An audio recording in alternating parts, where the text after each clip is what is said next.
বাচ্চারা যখন দৌড় শিখে তখন আমরা দৌড় শেখাতে গিয়ে কিছু গল্প বাচ্চাদের কাছে শেয়ার করি, তাতে অনুপ্রাণিত হয়ে বাচ্চারা আরো বেশি পরিমাণে দৌড়াতে পারে বা দৌড়ার প্রতি একটু মনোযোগী হয়।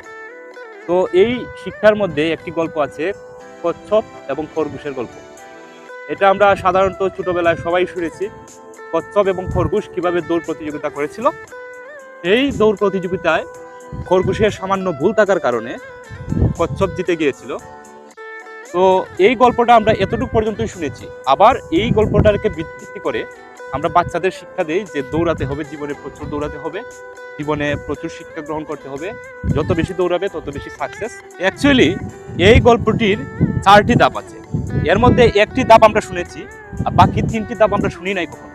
আজকে এই 3টি ধাপ আপনাদের কাছে শেয়ার করব, অবশ্যই আপনাদের ভালো লাগবে। তো শুনুন গল্পটি। সেকেন্ড ধাপে খরগোশ এবং কচ্ছপ আবার চিন্তা করলো যে আবারও দৌড় প্রতিযোগিতা হোক। যেমন চিন্তা তেমন কাজ, দৌড় প্রতিযোগিতা শুরু হলো। এবারে খরগোশ মনে মনে ভাবলো যে আমি আগের যে ভুল করেছি এই ভুলটা আর করবো না, এখন এক দৌড় দিয়েই আমি আমার গন্তব্যে পৌঁছে যাব। যেমন চিন্তা তেমন কাজ, একটা দৌড় দিল, দৌড়ের মধ্যে সে বিজয়ী হয়ে গেল। ওইদিকে কচ্ছপ ধীর গতিতে চলায়, সে আর এবার জিততে পারলো না। এ থেকে কি বোঝা যায়? এ থেকে বোঝা যায় খরগোশটি ভাবলো যে অ্যাকচুয়ালি আমরা স্লোলি চললে বা স্লোলি চিন্তা করলে হয়তো একবার দুইবার সফলতা পাওয়া যায়, কিন্তু সবসময় সফলতা পাওয়া যায় না। দৌড়েরও প্রয়োজন আছে, একই নিঃশ্বাসে দৌড় দেওয়াটাও দরকার আছে। জীবনের মেইন পয়েন্টে পৌঁছাইতে গেলে প্রচুর পরিমাণে দৌড়াতে হবে, এটা বাস্তব। তো এবারে আসি 3 নম্বর গল্প। 3 নম্বর গল্পটা শুনি। এবারে তৃতীয় ধাপ। তৃতীয় ধাপে খরগোশ এবং কচ্ছপ আবারও দৌড় প্রতিযোগিতার চিন্তা করলো। যেমন চিন্তা তেমন কাজ, আবারও দৌড় প্রতিযোগিতা শুরু করলো। এবারে রাস্তাটা হচ্ছে ব্যতিক্রমী। যে রাস্তায় আগে দৌড় দিছিল ওই রাস্তাটা না।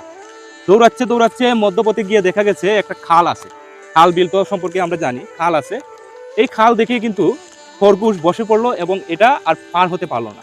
কচ্ছপটা ধীর গতিতে গেলেও সে ওই খালটা পার হয়ে গেছে, কারণ খালের মধ্যে তো প্রচুর পরিমাণে পানি। পেরোতে পারলো না খরগোশ, কিন্তু কচ্ছপ ঠিকই তার গন্তব্যে পৌঁছে গেল। তো এবারে কচ্ছপ আবার উইন। এ থেকে কি বুঝলেন? এ থেকে খরগোশটি চিন্তা করলো আসলে শুধু দৌড়ালেই হবে না, নিজের বুদ্ধিমত্তাকে কাজে লাগিয়ে দৌড়াতে হবে, কাজ করতে হবে, নিজের বুদ্ধিমত্তাটার প্রায়োরিটি দিতে হবে এবং বিকশিত করতে হবে নিত্য নতুন কোনো কিছু।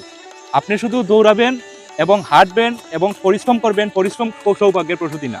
পরিশ্রম করলেই ফল আসে না, বুদ্ধিমত্তার সহিতে পরিশ্রম করতে হবে, করলেই আপনি ফলশ্রুতি পাবেন, ভালো ফলশ্রুতি পাবেন। তো এবারে 4 নম্বর গল্প শুনুন। 4 নম্বর গল্পটি। এবারে 4 নম্বর গল্পতে আবারও কচ্ছপ এবং খরগোশ দৌড় প্রতিযোগিতা করবে সিদ্ধান্ত নিল। কিন্তু 3 নম্বর স্টেপে যে রাস্তাটা ছিল, যে রাস্তায় একটি খাল ছিল, এই খালের রাস্তায় কিন্তু আবার দৌড় দিবে। তো দৌড় দিচ্ছে খরগোশ আগে চলে গেল এবং খালের পাড়ে আইসা খরগোশ বসে রইল। কিন্তু কচ্ছপটি ধীর গতিতে আস্তে আস্তে ওই খালের পাড়ে আসায় তারা একত্রিত হয়ে, মানে তারা চিন্তা করলো যে একসাথে পার হবে চিন্তা করে তখন কচ্ছপটি পানিতে নেমে গেল।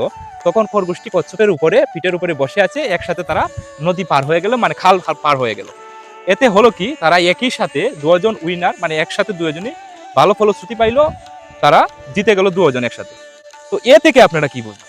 এ থেকে বোঝা গেল প্রথমে দৌড় দিলেই আপনি বা পরিশ্রম করলেই আপনি জীবনে ভালো কিছু আনতে পারবেন না। বুদ্ধিমত্তার সহকারে বা বুদ্ধিমত্তাকে কাজে লাগিয়ে দৌড়াতে হবে এবং পাশাপাশি আপনি আরো 10টা কাজ শিখতে হবে। আজকে যদি খরগোশ সাঁতার শিখতো, সাঁতারটা ভালো জানতো, তাহলে কি সে থেমে থাকতো? অবশ্যই না। পাশাপাশি কাজ জানতে হবে। আবার যদি ওই কাজটা সংঘবদ্ধভাবে মিলিত হয়ে কাজ করেন, বলতেই বলে 10-এর লাঠি 1-এর বোঝা। তো যে কোনো কাজ আপনারা যদি সংঘবদ্ধ হয়ে কাজ করতে যান, তাহলে খুব সহজে এটা সলভ করা সম্ভব। সবার প্রতি আমার দোয়া রইল, ভালোবাসা রইল। Thank you so much. Thanks for my watching video.